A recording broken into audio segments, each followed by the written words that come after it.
Hi అండి. ఈరోజు మీ అందరికీ నేను ఎంతో టేస్టీ క్యాప్సికమ్ రెసిపీ చూపెడుతున్నానండి. దీనికోసం ముందుగా ఒక కుక్కర్ తీసుకొని కుక్కర్లోని ఒక 3 పొటాటో వేసుకొని బాగా బాయిల్ చేసుకోవాలండి. ఇది చాలా బాగుంటుంది. ఈవినింగ్ స్నాక్గా తింటే చాలా ఈ స్నాక్ రెసిపీ అనండి. డిన్నర్ లంచ్ తీసుకునే రెసిపీ ఏమీ కాదు. దీనికోసం కుక్కర్ని 3 విజిల్స్ రానివ్వాలి. 3 విజిల్స్ వచ్చిన తర్వాత దీన్ని బాగా పొటాటోస్ని బయటికి తీసుకొని బాగా చల్లారనివ్వాలండి. చల్లారనిచ్చిన తర్వాతే వీటిని మనం తీసుకోవాలి. ఇలాగా చూడండి, నేను చూపెడుతున్నాను కదా, ఇలా కుక్కర్ అందరికీ తెలుసు కదండి ఎలా వాడతారో, సేమ్ అలాగే అనమాట. తీసుకున్న తర్వాత ఇవి బయటికి తీసుకోవాలి. ఆ వేడి వేడి మీద తీస్తే చేయి పెడితే కాలుతుందని నేను నైఫ్ పెట్టి తీసాను, బట్ రాకపోతే ఇదిగో నా చేతితో తీసాను అనమాట. ఇది తీసుకుని పొటాటోస్ని పీల్ ఆఫ్ చేసుకొని అన్నీ ఒక గిన్నెలోకి తీసుకోవాలండి. పొటాటోని ఇది మ్యాష్ చేసుకోవాలన్నమాట. ఈ పొటాటో అందుకే గిన్నెలోకి తీసుకోవాలి. తీసుకుని పొటాటోలని సరిపడా ఇంగ్రీడియంట్స్ అన్నీ నేను చెప్తాను, 1 బై 1 అవన్నీ వేసుకోవాలి. దీనికోసం ముందుగా 1 స్పూన్ కారం వేసుకోవాలి. ఇంకా ఇందులో మీరు కావాలంటే ఇంకేమైనా వేసుకోవచ్చు, ధనియాల పౌడర్ కానీ చిప్స్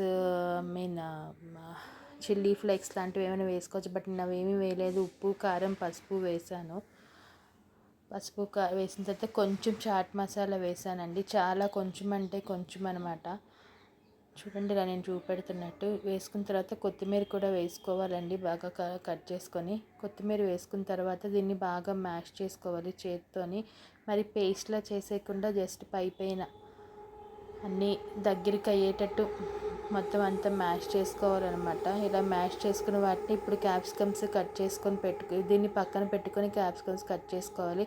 క్యాప్సికమ్ ఏమీ లేదండి, 2 ముక్కలు చేసి దాంట్లో లోపల ఉన్న సీడ్స్ పైన ఉన్న దానిది ఉంటుంది కదా, అది పైన దాన్ని ఏమంటారు మర్చిపోయాను, ఆ పైన ఉన్న ముచ్చుకు లాంటిది ఉంటుంది కదా, అది తీసేయాలన్నమాట. తీసి ఇలా మీరు ఎన్ని క్యాప్సికమ్స్ కావాలంటే అన్ని క్యాప్సికమ్స్ చేసుకోవచ్చు, బట్ నేను ఈరోజు ఒక 3 క్యాప్సికమ్స్ చేశాను, నేను జస్ట్ మీకు చూపెడదామని.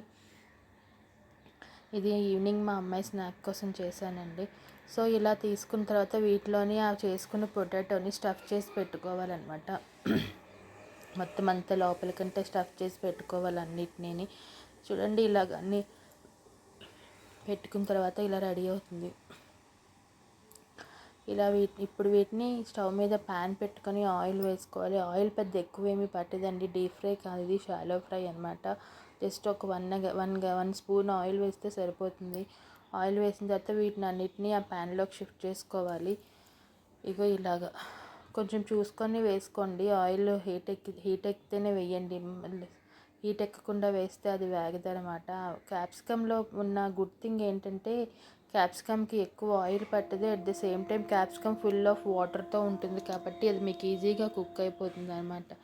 ఒక 5 మినిట్స్ తర్వాత తీసి చూస్తే ఇదిగో ఇప్పుడు దీన్ని టర్న్ చేసుకోవాలి. 1 సైడ్ కుక్ అయిపోయింది కదా, చూడండి క్యాప్సికమ్ ఎంత బాగా కుక్ అయిపోయిందో. 5 మినిట్స్కే మొత్తం కుక్ అయిపోతుందండి. సో ఇలా టర్న్ చేసుకుంటే సరిపోతుంది అనమాట. అన్నీ ఇలా టర్న్ చేసుకొని 1 బై 1 పెట్టుకోవాలి. చూడండి, ఇలాగా నేను చూపెట్టిన తర్వాత మళ్ళీ దీన్ని కూడా ఒక 5 మినిట్స్ కుక్ చేయాలండి. మూత పెట్టుకుంటే మీకు బాగుంటుంది అనమాట. మూత పెట్టుకుంటే తొందరగా కుక్ అవుతుంది క్యాప్సికమ్కి ఎక్కువ ఆయిల్ వేయాల్సిన అవసరం ఉండదు. చూడండి, ఇప్పుడు మొత్తం కుక్ అయిపోయింది. ఇలా కుక్ అయిపోయిన వాటిని మొత్తం మనం ప్లేట్లోకి తీసుకొని సర్వ్ చేసుకోవడం. ఇది వేడివేడిగా తింటే భలే ఉంటుందండి. ఇది ఉట్టిగానే తినేయచ్చు, రైస్కి ఏమీ అక్కర్లేదు. ఇలా తీసుకున్న వాటిని అన్నింటినీ ప్లేట్లోకి తీసుకోవాలండి. ఇంతేనండి నా వీడియో నచ్చితే లైక్ చేయడం మాత్రం మర్చిపోద్దండి. అందరూ లైక్ చేయండి, సబ్స్క్రైబ్ చేసుకోండి. మళ్ళీ మరొక మంచి వీడియోతో మళ్ళీ ముందుకు వస్తానండి. అప్పటి వరకు సెలవు.